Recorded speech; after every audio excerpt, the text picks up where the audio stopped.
Snow and frigid temperatures hitting the area, and during this time, a big resource is the Community Missions Emergency Shelter. KQ2's Sam Rowe stopped by the shelter to learn how Community Missions is able to help people stay safe and warm. With the recent winter weather, City Missions opened its overnight shelter a day early on Sunday night to accommodate as many people as it can. It's expecting a large amount of traffic over the next few days.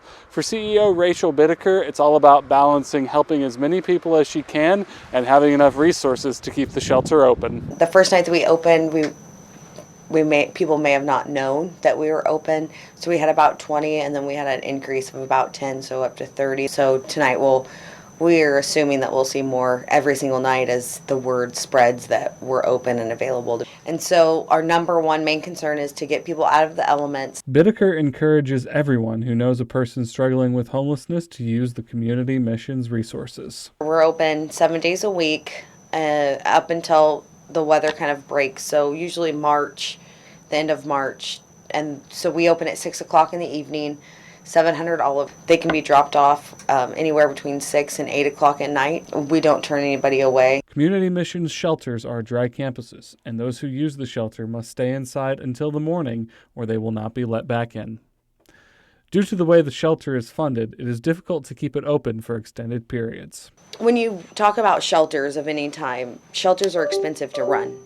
It doesn't matter if they're open for 5 hours a day or 24 hours a day. Because of the partnership with the city right now, we're allotted X amount of dollars, and that's it. Additionally, Bittaker recognizes the need for greater resources in this community. We know that 20 degrees is cold, and I wouldn't want to sleep in 20 degrees, and I don't think anybody else would want to sleep in 20 degrees. But our main concern is we have to be very careful, is if we open too early and we run out of money, then we're not able to open when it may be extremely cold. Because if it was my decision or my choice, and we would be open all the time. Reporting in St. Joseph, Sam Rowe, KQ2 News. The best way to help the shelter is to volunteer and donate. They are always looking for clothes, blankets, toiletries, and hygiene products.